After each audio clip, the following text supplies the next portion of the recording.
C'est un philosophe qui déchaîne les passions pour avoir osé s'attaquer à des icônes comme Sartre ou Freud. Il s'est attiré les foudres d'une bonne partie de l'intelligentsia française. Après les attentats du 13 novembre à Paris, ses propos sur l'islam et la politique étrangère de la France ont déclenché une polémique peut-être encore plus violente.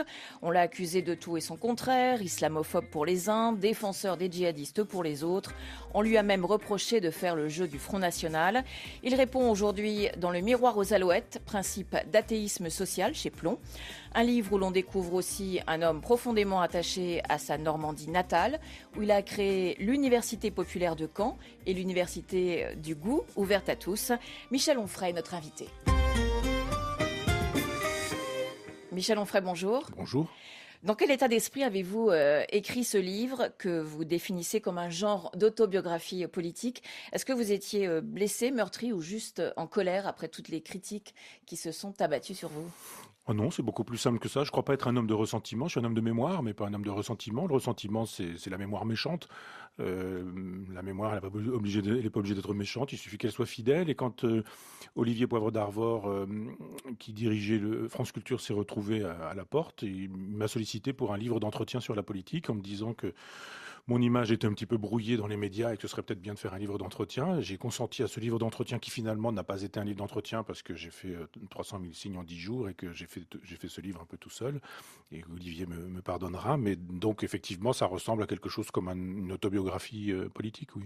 Mais est-ce que vous étiez préparé à des critiques aussi dures ? D'une certaine manière, je le suis depuis mon premier livre. Quand j'ai publié Le ventre des philosophes, vous savez, au dos, il faut toujours dire qui on est. Donc, j'avais fait un petit truc en disant Michel Onfray n'est ni parisien, ni agrégé, ni normalien. Il vit en province, etc. Alors, mon éditeur n'avait pas trouvé ça très drôle. Il avait juste mis Michel Onfray prépare un livre sur les cyniques. Et Pollack m'avait assassiné pour un livre que je n'avais pas encore écrit. Et en disant que ce serait de toute façon un très mauvais livre, que tout avait été écrit sur ce sujet, et que, etc. Le dernier livre écrit sur le sujet datait de 1854. Et j'ai trouvé ça extrêmement injuste, mais je ne savais pas que c'était le comportement d'une certaine meute qui détruit les gens, qui détruit les livres, qui s'allie sur le principe comme ça. Donc j'ai découvert ça à ce moment-là. Ensuite, ça a été assez massif au moment de mon Freud, parce qu'effectivement, il y a beaucoup d'argent à gagner chez des psychanalystes qui n'obtiennent aucun succès et qui estiment que Freud leur permet tout de même de continuer à pratiquer leur pensée magique. Donc là, effectivement, il y a eu un déchaînement, Libération, Le Monde, enfin tout ce monde-là signifiait que j'étais un type d'extrême droite, que je réactivais une pensée fasciste, que j'étais d'une certaine manière un nazi puisque les nazis avaient pourchassé Freud et que je le pourchassais moi-même. Donc là, j'ai découvert à quoi ça ressemblait. Puis après, je me suis fait un petit peu une habitude parce que ça s'est fait quand j'ai écrit un article sur Jean Solaire, dont je disais qu'il fallait lire Le Travail. C'est un vieux monsieur qui fait des livres intéressants et importants. Ça a été ensuite, je fais un livre pour Camus, ça devient un livre contre Sartre. Et puis c'est quasi systématique aujourd'hui, donc j'en ai un peu fait mon deuil. Vous êtes blindé. Oui. Alors dans votre livre, vous évoquez un petit peu, pas trop, juste un chapitre, vos racines, votre village en Normandie, un monde de vrais gens, entre guillemets, comme Pierre Billot, par exemple, ce coiffeur pour hommes du village. Est-ce que ce sont eux qui vous ont inculqué les valeurs que vous défendez aujourd'hui ? Oui, moi je pense que être de gauche, c'est mener une vie de gauche. C'est pas dire qu'on vote à gauche, c'est pas dire qu'on a sa carte dans un parti de gauche, c'est pas dire que on est abonné à un journal de gauche. Ça, c'est trop facile. Et la gauche, pour moi, elle peut être parfois de droite parce que c'est pratiquer la fraternité, c'est pratiquer la solidarité, c'est pratiquer la justice, c'est préférer la vérité à l'idéologie. Et ça, je l'ai appris auprès de gens modestes, simples, discrets, mon coiffeur, qui m'a appris un jour ce que c'était que la déportation, ce que c'était que le camp de concentration, un instituteur qui m'a appris ce qu'était le socialisme, le vrai, une institutrice qui Communiste. elle était communiste, et il y avait toujours de quoi se faire un sandwich au jambon ou ouvrir une orangina dans le frigidaire, parce que c'était une façon à l'époque qu'avaient ces vieux militants laïcs et de gauche de pratiquer la solidarité simplement et de manière concrète. Et j'essaie d'inscrire mes pas dans ce lignage-là. Et Émile Legris, l'instituteur, vous a aussi fait découvrir les anarchistes.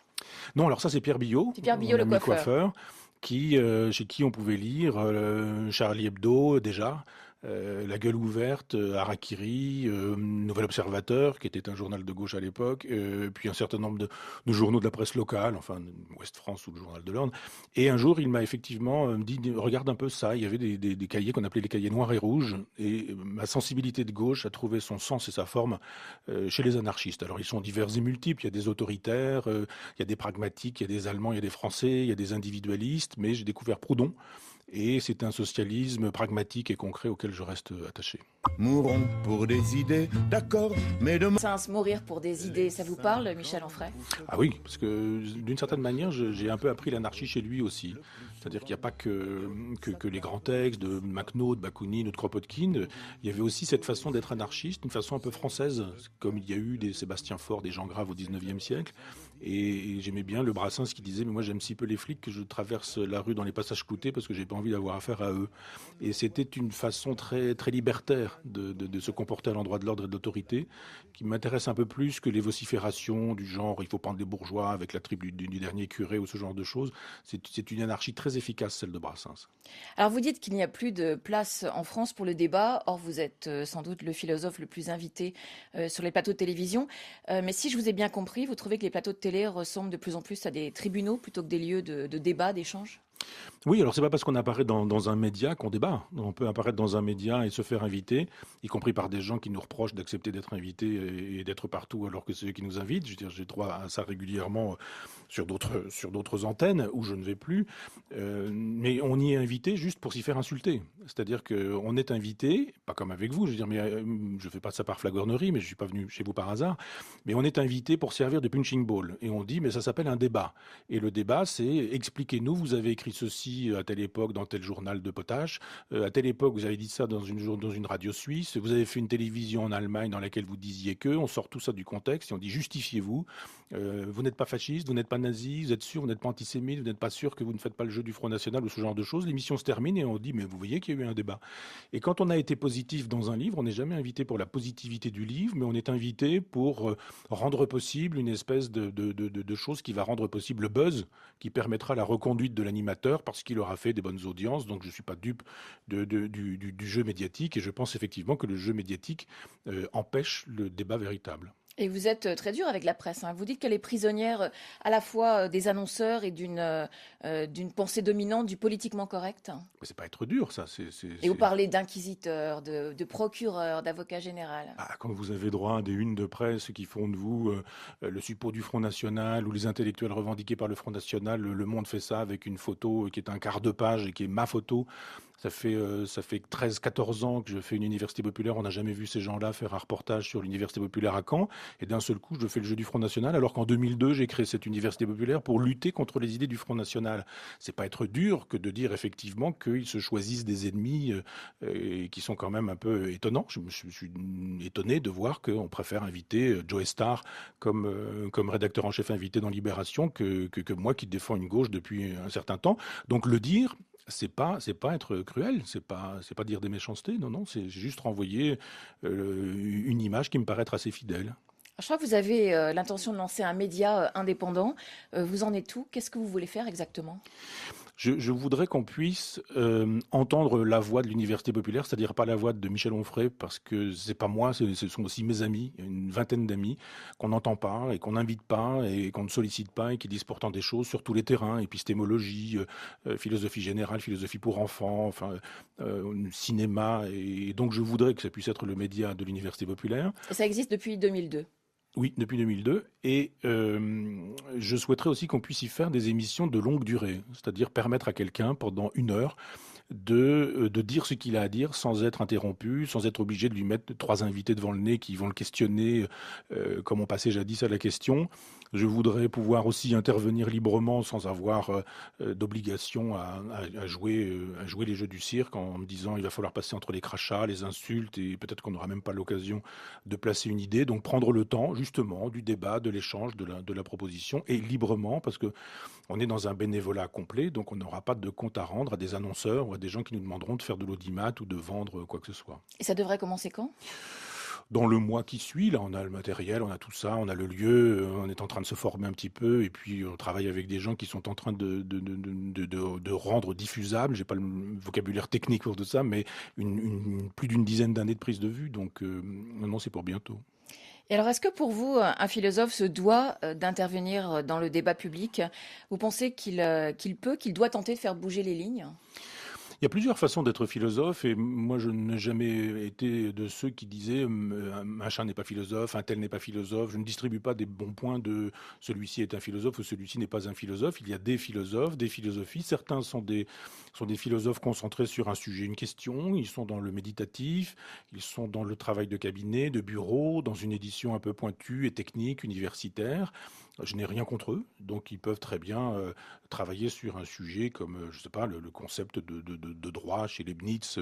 Et puis voilà, il y a d'autres philosophes qui peuvent intervenir dans la cité.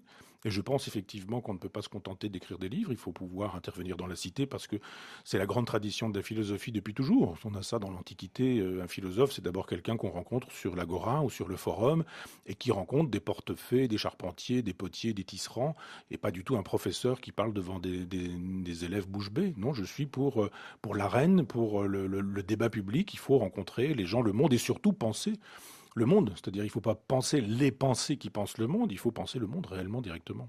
Vous écrivez par exemple, comprendre n'est pas excuser, expliquer n'est pas valider, analyser n'est pas bénir, réfléchir n'est pas absoudre. Est-ce que ça, c'est une pique à Manuel Valls? Non, enfin ça l'est devenu parce que on peut même se demander si c'est pas Manuel Valls qui répondait à ce que je disais précédemment. Mais le travail du philosophe est un travail de généalogie. C'est-à-dire que moi, mon problème n'est pas de dire Marine Le Pen est une fasciste qui réactive la pensée d'Adolf Hitler et qui, si elle était au pouvoir, ouvrirait des camps de concentration. C'est facile de dire des choses pareilles. Ma question est pourquoi 30% des gens votent pour Marine Le Pen?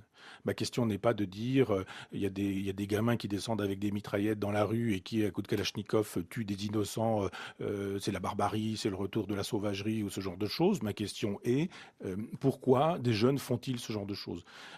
Si un philosophe... Et pour Manuel Valls, essayer de comprendre, c'était excuser. C'était ce qu'il avait dit, ce qui avait été Oui, rejeté. mais vous savez, Manuel Valls, ça compte pour rien dans le domaine de la pensée, donc c'est pas lui qui est ma mesure.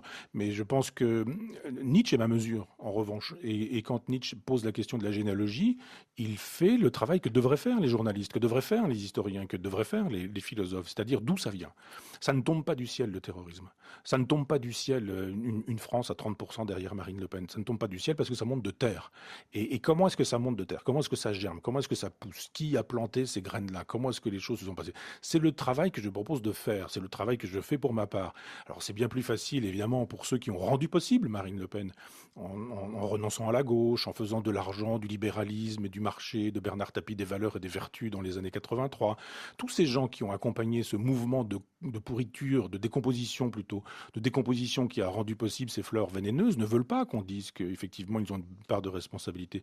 C'est donc d'autant plus facile de dire, voilà, celui qui dit comment les choses se sont passées est celui qui est responsable et celui qui est coupable. Parce que vous rappelez que le Front National, quand François Mitterrand est arrivé au pouvoir en mai 81, était à 1%. En dessous d'1%. En dessous d'1%. Voilà. Il est à 30% aujourd'hui. Et quand on parle de politique, on ne parle que de lui.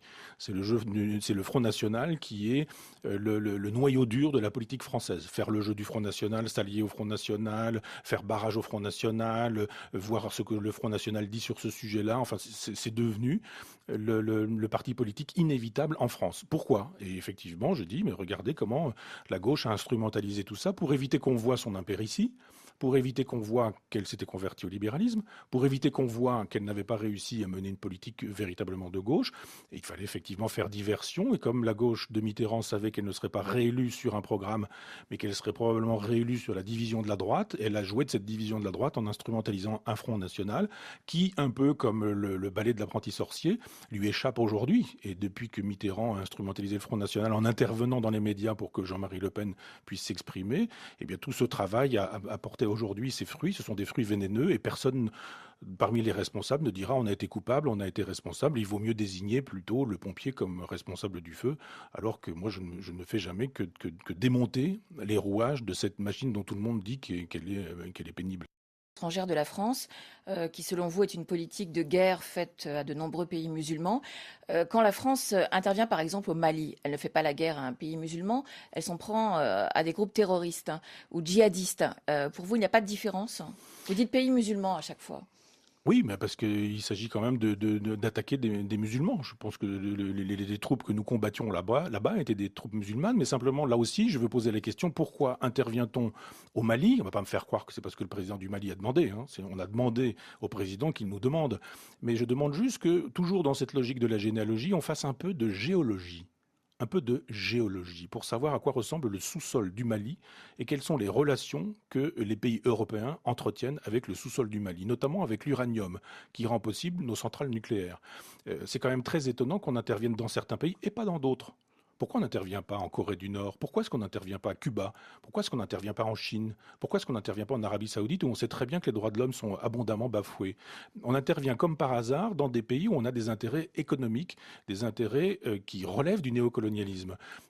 Moi, je pense que l'Afrique a à s'occuper de son propre destin, que nous n'avons pas à gérer les problèmes de l'Afrique, mais aussi de tous les autres pays du monde. Je pense que cette théorie du droit d'ingérence de Bernard Kouchner est terrible. C'est terrible, le droit d'ingérence. Ça justifie prétendument qu'on puisse aller faire la loi dans les pays étrangers au nom des droits de l'homme. C'est-à-dire on tue des gens au nom des droits de l'homme.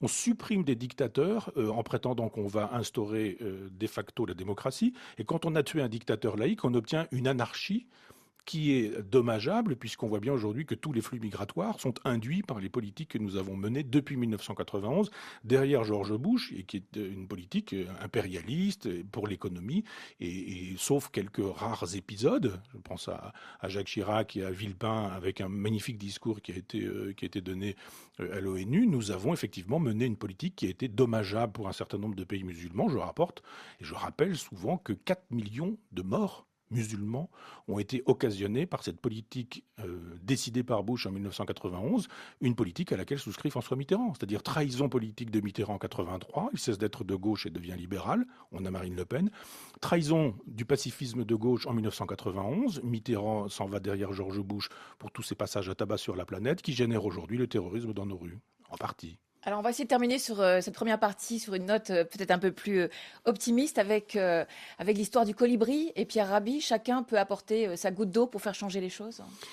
Alors c'est Pierre Rabhi effectivement qui donne son écho à cette histoire, mais c'est une légende qui sort de la forêt amazonienne. Ça procède de la sagesse des peuples d'Amazon. J'étais il y a quelque temps en Guyane et j'en ai rencontré quelques-uns. Je suis toujours très, très ému par ce peuple fossile, au sens noble du terme. C'est un peuple qu'on massacre, mais enfin bon.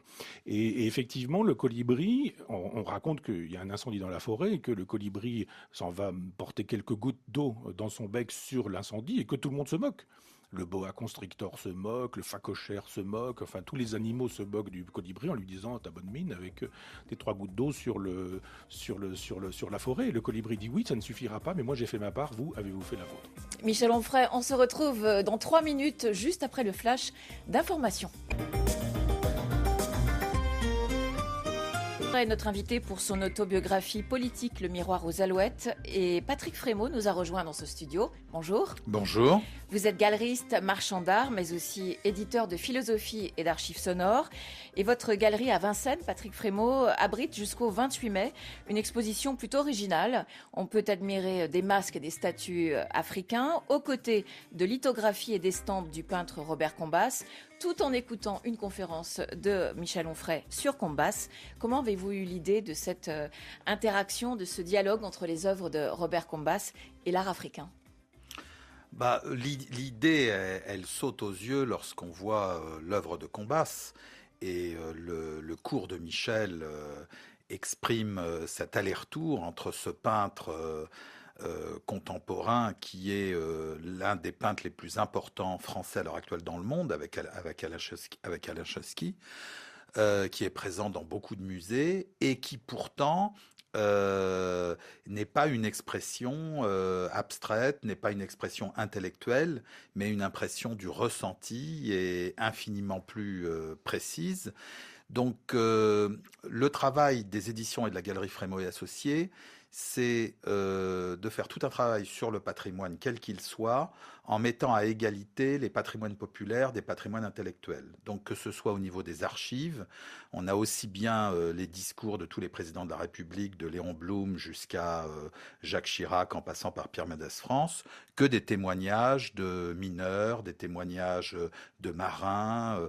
Donc il y a cette volonté toujours qu'il y a un aller-retour entre l'histoire un petit peu stigmatisée par les grands hommes et l'histoire qui a été vécue par le peuple. Idem dans la musique, puisqu'on est maintenant la dernière grande maison de disques culturelle indépendante en France.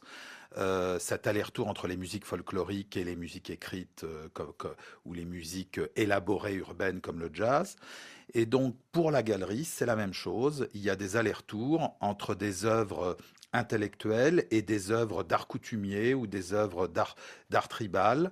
Et le lien entre Combas et l'art coutumier africain, il est pour moi dans une espèce d'évidence sur le message qui passe sans pour autant qu'il ait été forcément intellectualisé.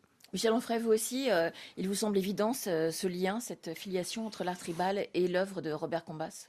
Oui, bien sûr, et l'exposition de Patrick est vraiment éclairante pour ça. Moi, j'ai trouvé qu'elle était vraiment bien faite, que l'accrochage permettait vraiment un travail contrapuntique, vraiment entre le travail des sculptures, les patines, les bois, etc., et puis le travail de Combas. Il n'y a pas que du Combas d'ailleurs, Patrick, hein, il y a quelques autres gravures et qui sont de ta galerie, et effectivement, il y a un éclairage mutuel, et ça paraît évident. Et donc, les statues viennent de plusieurs pays d'Afrique de l'Ouest. Pourquoi d'Afrique de l'Ouest? C'est la tradition française, tout simplement pour la raison historique de la France dans l'Afrique de l'Ouest, qui est la même, lorsqu'on voit des ports gérés par Bolloré ou autres. C'est que les Français connaissent très très bien l'histoire d'art coutumier d'Afrique de l'Ouest. Donc les statues viennent, on peut citer quelques pays, Côte d'Ivoire, Niger, Mali, Nigeria. Voilà, et des grandes ethnies, des grandes civilisations que sont les Dogons, les Bambara, qui sont d'une créativité culturelle, d'une beauté qui, depuis André Breton, Picasso, etc., a révolutionné le surréalisme, l'art moderne. Donc ça a une importance qui est quand même fondamentale dans l'histoire du XXe siècle du point de vue esthétique. Michel Onfray, dans Le Miroir aux Alouettes, vous racontez que c'est sans doute chez le coiffeur pour hommes de votre village en Normandie que vous avez contracté votre goût pour l'art africain. Qu'est-ce qui vous attire dans l'art africain?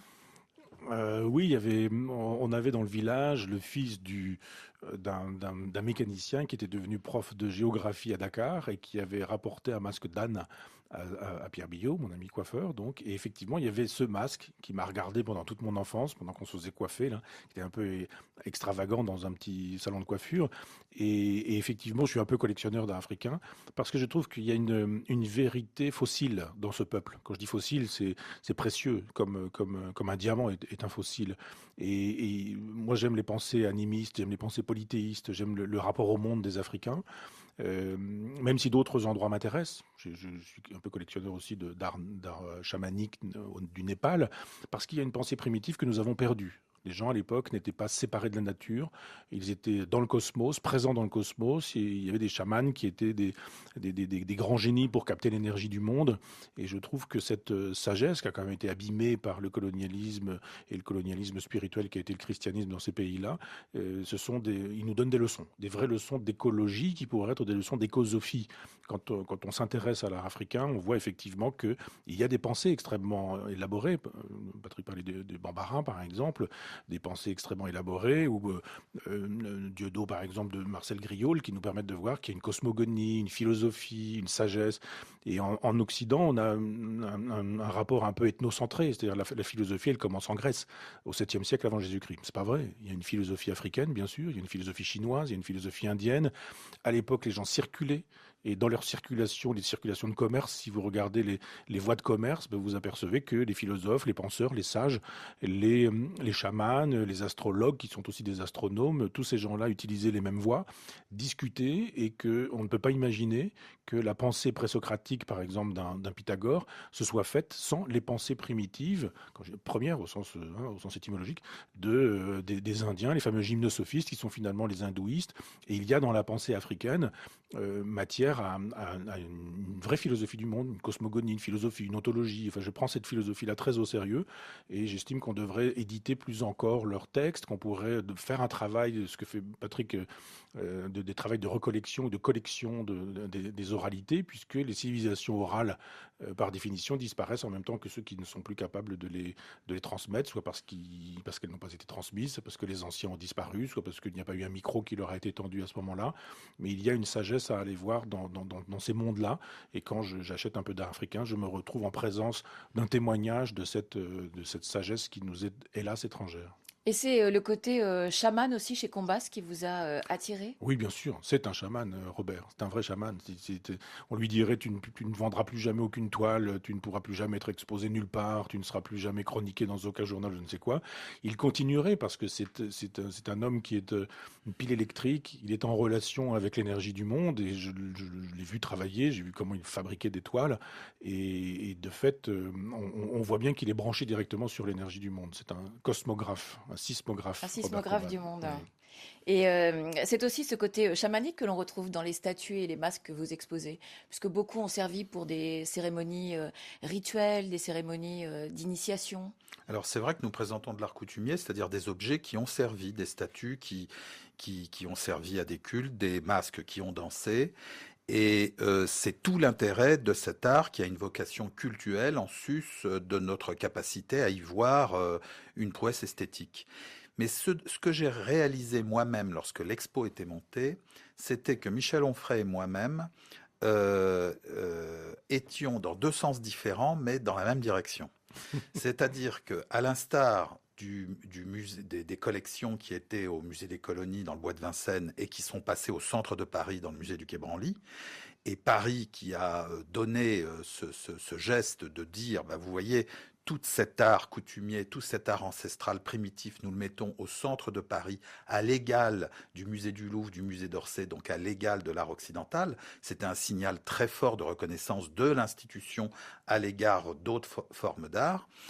Les éditions Frémaux Associés, la galerie Frémaux Associés aiment bien rapprocher toujours des arts qui ne sont pas des beaux-arts, qui sont des arts sur lesquels il y a beaucoup de préjugés, avec des formes d'art, elles, qui sont reconnues officiellement, et montrer que les liens sont évidents.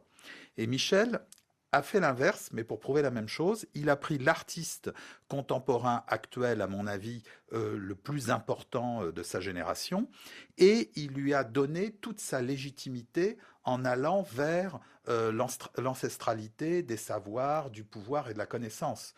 Et Michel fait ça pratiquement au même moment que Cosmos, où il nous dit qu'il faut savoir comprendre le monde, et pas uniquement au travers des livres, mais au travers de la réalité de notre perception. Et cet aller-retour qu'il y a entre Combas et, en effet, Combas est un chaman, c'est évident, et toute l'histoire primitive de la création, de la force, de la capacité à représenter quelque chose qui va passer tous les signifiants de cette chose sans pour autant que ce soit expliqué ou analysé, eh bien, c'est cet aller-retour entre nos arts intellectuels de la ville, etc., et la vérité d'où on vient, que je trouve extrêmement forte dans cette exposition. Comment la gauche a instrumentalisé tout ça pour éviter qu'on voie son impéritie, pour éviter qu'on voie qu'elle s'était convertie au libéralisme, pour éviter qu'on voie qu'elle n'avait pas réussi à mener une politique véritablement de gauche.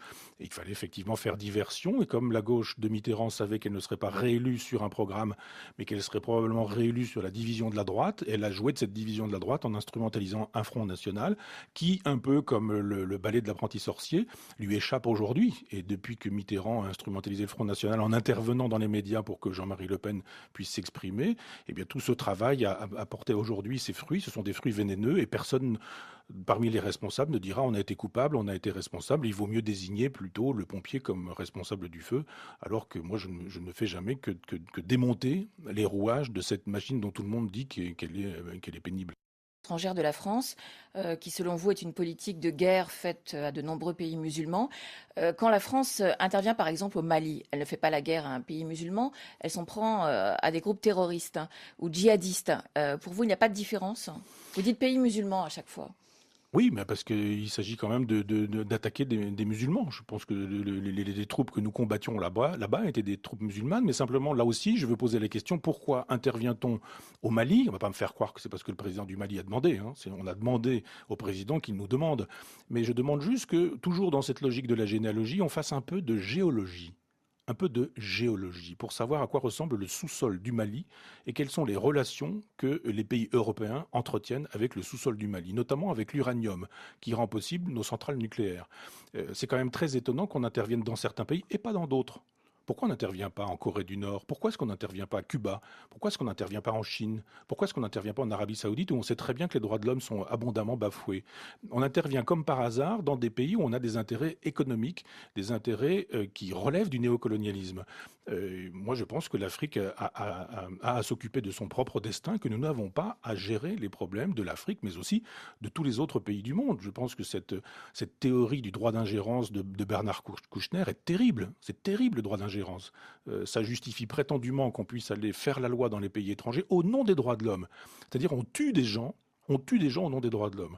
On supprime des dictateurs en prétendant qu'on va instaurer de facto la démocratie. Et quand on a tué un dictateur laïque, on obtient une anarchie qui est dommageable, puisqu'on voit bien aujourd'hui que tous les flux migratoires sont induits par les politiques que nous avons menées depuis 1991, derrière George Bush, et qui est une politique impérialiste pour l'économie, et sauf quelques rares épisodes, je pense à Jacques Chirac et à Villepin, avec un magnifique discours qui a été donné à l'ONU, nous avons effectivement mené une politique qui a été dommageable pour un certain nombre de pays musulmans. Je rapporte, et je rappelle souvent que 4 millions de morts musulmans ont été occasionnés par cette politique décidée par Bush en 1991, une politique à laquelle souscrit François Mitterrand, c'est-à-dire trahison politique de Mitterrand en 83, il cesse d'être de gauche et devient libéral, on a Marine Le Pen, trahison du pacifisme de gauche en 1991, Mitterrand s'en va derrière George Bush pour tous ces passages à tabac sur la planète qui génèrent aujourd'hui le terrorisme dans nos rues, en partie. Alors, on va essayer de terminer sur cette première partie sur une note peut-être un peu plus optimiste avec l'histoire du colibri et Pierre Rabhi. Chacun peut apporter sa goutte d'eau pour faire changer les choses.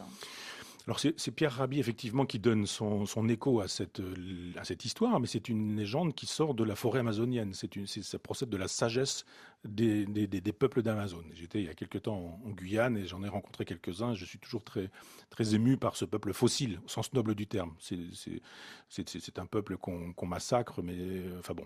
Et effectivement, le colibri, on raconte qu'il y a un incendie dans la forêt et que le colibri s'en va porter quelques gouttes d'eau dans son bec sur l'incendie et que tout le monde se moque. Le boa constrictor se moque, le phacochère se moque, enfin tous les animaux se moquent du colibri en lui disant t'as bonne mine avec tes 3 gouttes d'eau sur la forêt. Et le colibri dit oui, ça ne suffira pas, mais moi j'ai fait ma part, vous avez-vous fait la vôtre? Michel Onfray, on se retrouve dans 3 minutes, juste après le flash d'information. Notre invité pour instituteur vous a aussi fait découvrir les anarchistes. Non, alors ça c'est Pierre Billot, Pierre Billot, le coiffeur. Chez qui on pouvait lire Charlie Hebdo déjà, La Gueule ouverte, Harakiri, Nouvel Observateur, qui était un journal de gauche à l'époque, puis un certain nombre de journaux de la presse locale, enfin Ouest France ou le Journal de l'Orne. Et un jour, il m'a effectivement dit, regarde un peu ça, il y avait des cahiers qu'on appelait les cahiers noirs et rouges, et ma sensibilité de gauche a trouvé son sens et sa forme chez les anarchistes. Alors ils sont divers et multiples, il y a des autoritaires, il y a des pragmatiques, il y a des Allemands, il y a des Français, il y a des individualistes, mais j'ai découvert Proudhon. Et c'est un socialisme pragmatique et concret auquel je reste attaché. Mourons pour des idées, d'accord, mais demain... Mourir pour des idées, ça vous parle, Michel Onfray? Ah oui, parce que d'une certaine manière, j'ai un peu appris l'anarchie chez lui aussi. C'est-à-dire qu'il n'y a pas que les grands textes de Makhno, de Bakounine ou de Kropotkin.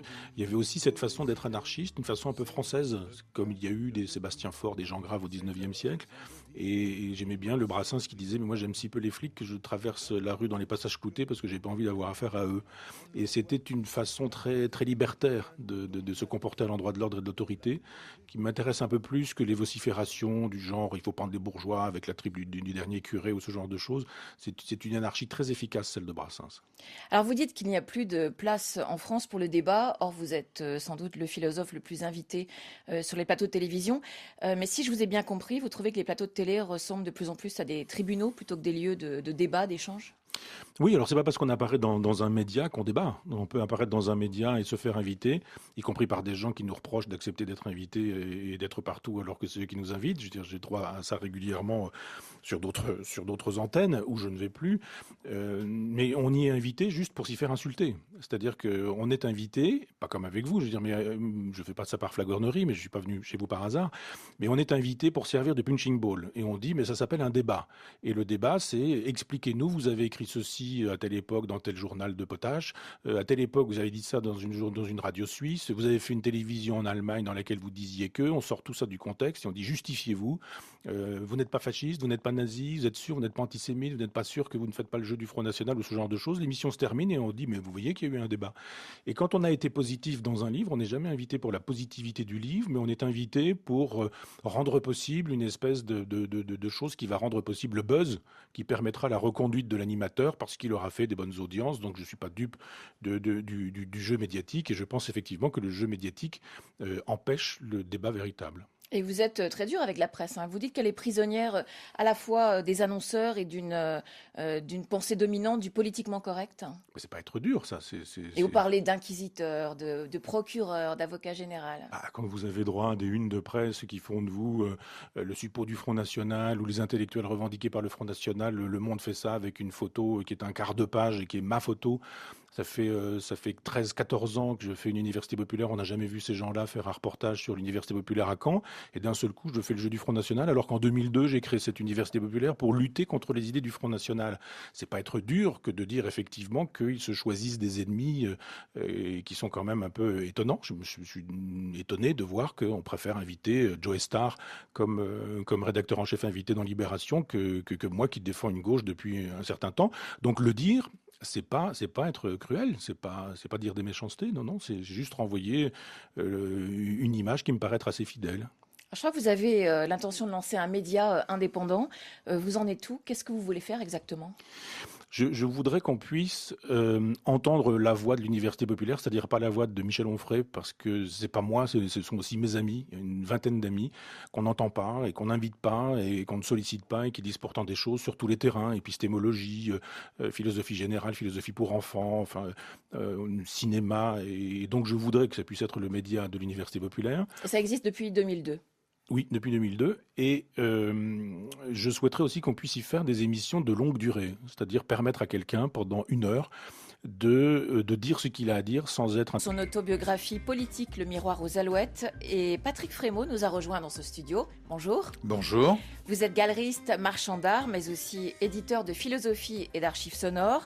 Et votre galerie à Vincennes, Patrick Frémaux, abrite jusqu'au 28 mai une exposition plutôt originale. On peut admirer des masques et des statues africains, aux côtés de lithographies et d'estampes du peintre Robert Combas, tout en écoutant une conférence de Michel Onfray sur Combas.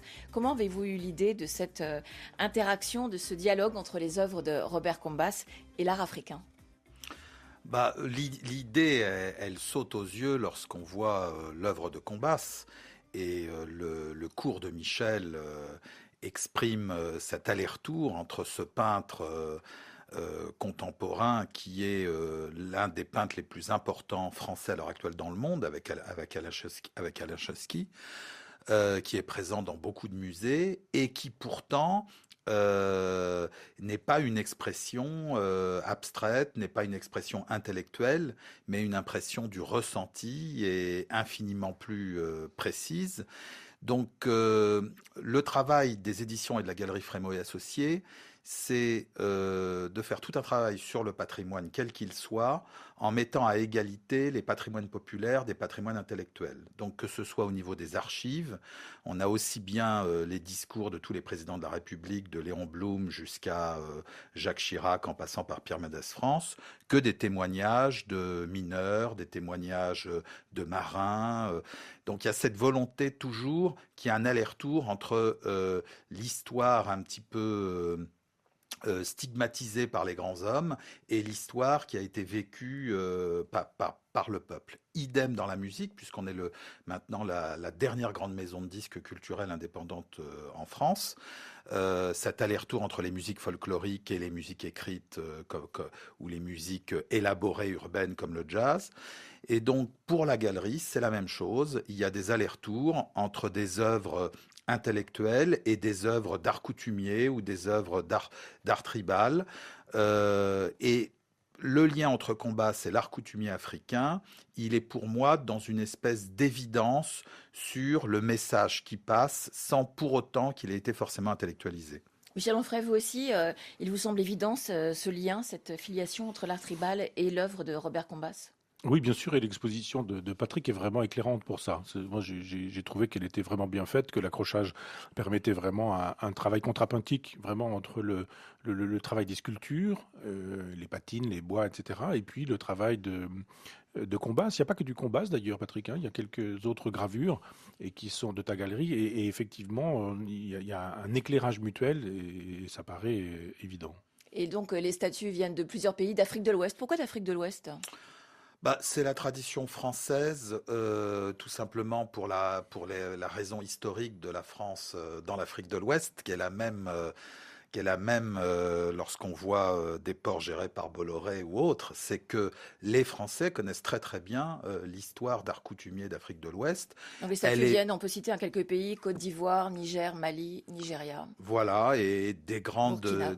ethnies, des grandes civilisations que sont les Dogons, les Bambara, qui sont d'une créativité culturelle, d'une beauté qui, depuis André Breton, Picasso, etc., a révolutionné le surréalisme, l'art moderne. Donc ça a une importance qui est quand même fondamentale dans l'histoire du XXe siècle du point de vue esthétique. Michel Onfray, dans Le Miroir aux Alouettes, vous racontez que c'est sans doute chez le coiffeur pour hommes de votre village en Normandie que vous avez contracté votre goût pour l'art africain. Qu'est-ce qui vous attire dans l'art africain? Oui, on avait dans le village le fils d'un mécanicien qui était devenu prof de géographie à Dakar et qui avait rapporté un masque d'âne à Pierre Billot, mon ami coiffeur, donc. Et effectivement, il y avait ce masque qui m'a regardé rompu, sans être obligé de lui mettre 3 invités devant le nez qui vont le questionner, comme on passait jadis à la question. Je voudrais pouvoir aussi intervenir librement sans avoir d'obligation à jouer les jeux du cirque en me disant il va falloir passer entre les crachats, les insultes, et peut-être qu'on n'aura même pas l'occasion de placer une idée. Donc prendre le temps justement du débat, de l'échange, de la proposition, et librement, parce que on est dans un bénévolat complet, donc on n'aura pas de compte à rendre à des annonceurs ou à des gens qui nous demanderont de faire de l'audimat ou de vendre quoi que ce soit. Et ça devrait commencer quand? Dans le mois qui suit, là, on a le matériel, on a tout ça, on a le lieu, on est en train de se former un petit peu, et puis on travaille avec des gens qui sont en train de rendre diffusable. J'ai pas le vocabulaire technique pour tout ça, mais plus d'une dizaine d'années de prise de vue, donc non, c'est pour bientôt. Et alors, est-ce que pour vous, un philosophe se doit d'intervenir dans le débat public? Vous pensez qu'il doit tenter de faire bouger les lignes? Il y a plusieurs façons d'être philosophe, et moi je n'ai jamais été de ceux qui disaient un machin n'est pas philosophe, un tel n'est pas philosophe. Je ne distribue pas des bons points de celui-ci est un philosophe ou celui-ci n'est pas un philosophe. Il y a des philosophes, des philosophies. Certains sont des philosophes concentrés sur un sujet, une question. Ils sont dans le méditatif, ils sont dans le travail de cabinet, de bureau, dans une édition un peu pointue et technique, universitaire. Je n'ai rien contre eux, donc ils peuvent très bien travailler sur un sujet comme, je ne sais pas, le concept de droit chez Leibniz. Et puis voilà, il y a d'autres philosophes qui peuvent intervenir dans la cité.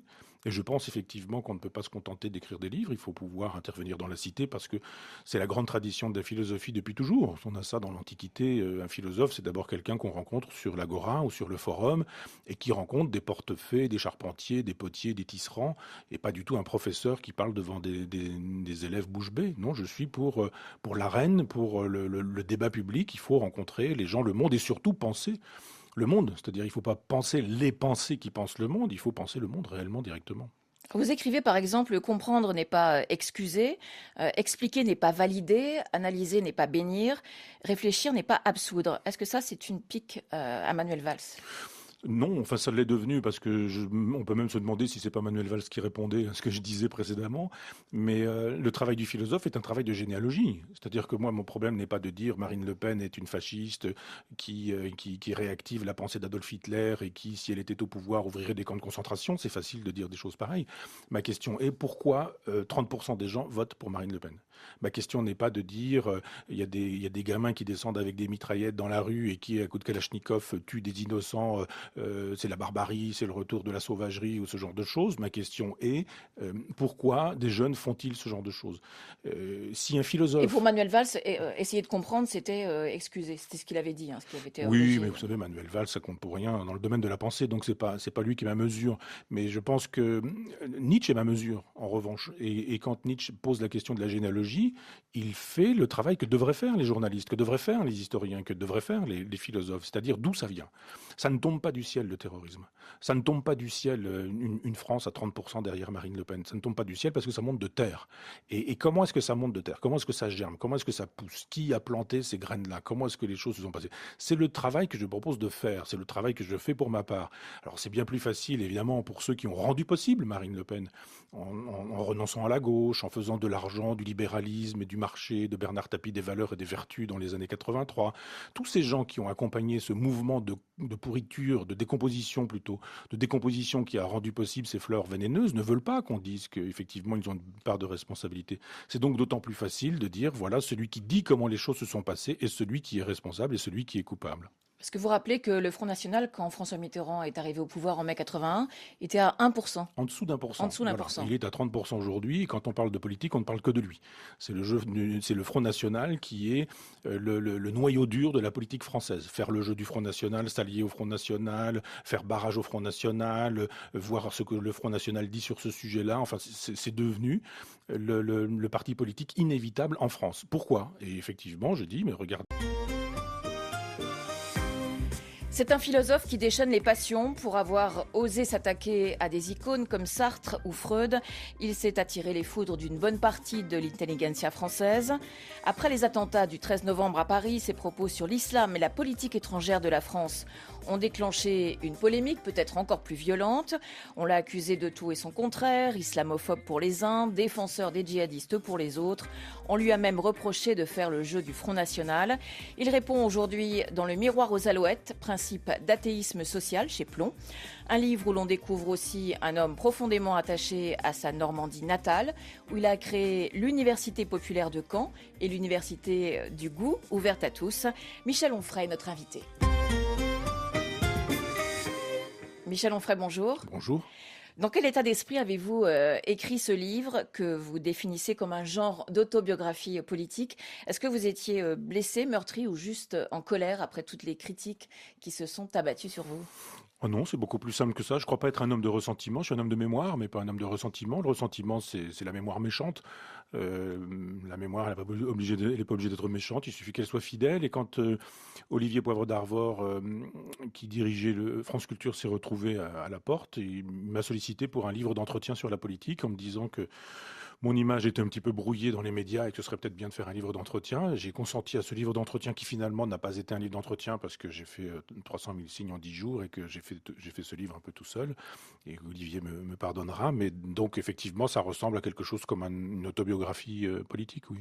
Mais est-ce que vous étiez préparé à des critiques aussi dures ? D'une certaine manière, je le suis depuis mon premier livre. Quand j'ai publié Le ventre des philosophes, vous savez, au dos, il faut toujours dire qui on est.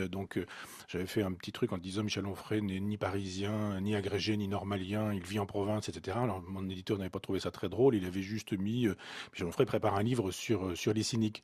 Et Pollack m'avait assassiné pour un livre que je n'avais pas encore écrit, en disant que ce serait de toute façon un très mauvais livre, que tout avait été écrit sur ce sujet, etc. Le dernier livre écrit sur le sujet datait de 1854. Et j'ai trouvé ça extrêmement injuste, mais je ne savais pas que c'était le comportement d'une certaine meute qui détruit les gens, qui détruit les livres, qui s'allie sur le principe comme ça. Donc j'ai découvert ça à ce moment-là. Ensuite, ça a été assez massif au moment de mon Freud, parce qu'effectivement, il y a beaucoup d'argent à gagner chez des psychanalystes qui n'obtiennent aucun succès et qui estiment que Freud leur permet tout de même de continuer à pratiquer leur pensée magique. Donc là, effectivement, il y a eu un déchaînement, Libération, Le Monde, enfin tout ce monde-là signifiait que j'étais un type d'extrême droite, que je réactivais une pensée fasciste, que j'étais d'une certaine manière un nazi, puisque les nazis avaient pourchassé Freud et que je le pourchassais moi-même. Donc là, j'ai découvert à quoi ça ressemblait. Puis après, je me suis fait un petit peu une habitude, parce que ça s'est fait quand j'ai écrit un article sur Jean Solaire, dont je disais qu'il fallait lire Le Travail. C'est un vieux monsieur qui fait des livres intéressants et importants. Ça a été ensuite, je fais un livre pour Camus, ça devient un livre contre Sartre. Et puis c'est quasi systématique aujourd'hui, donc j'en ai un peu fait mon deuil. Vous êtes blindé. Oui. Alors dans votre livre, vous évoquez un petit peu, pas trop, juste un chapitre, vos racines, votre village en Normandie, un monde de vrais gens, entre guillemets, comme Pierre Billot, par exemple, ce coiffeur pour hommes du village. Est-ce que ce sont eux qui vous ont inculqué les valeurs que vous défendez aujourd'hui ? Oui, moi je pense que être de gauche, c'est mener une vie de gauche. C'est pas dire qu'on vote à gauche, c'est pas dire qu'on a sa carte dans un parti de gauche, c'est pas dire qu'on est abonné à un journal de gauche. Ça, c'est trop facile. Et la gauche, pour moi, elle peut être parfois de droite, parce que c'est pratiquer la fraternité, c'est pratiquer la solidarité, c'est pratiquer la justice, c'est préférer la vérité à l'idéologie. Et ça, je l'ai appris auprès de gens modestes, simples, discrets, mon coiffeur, qui m'a appris un jour ce que c'était que la déportation, ce que c'était que le camp de concentration, un instituteur qui m'a appris ce qu'était le socialisme, le vrai, une institutrice qui, elle était communiste, et il y avait toujours de quoi se faire un sandwich au jambon ou ouvrir une orangina dans le frigidaire, parce que c'était une façon, à l'époque, qu'avaient ces vieux militants laïcs et de gauche de pratiquer la solidarité simplement et de manière concrète. Et j'essaie d'inscrire mes pas dans ce lignage-là. Et Émile Legris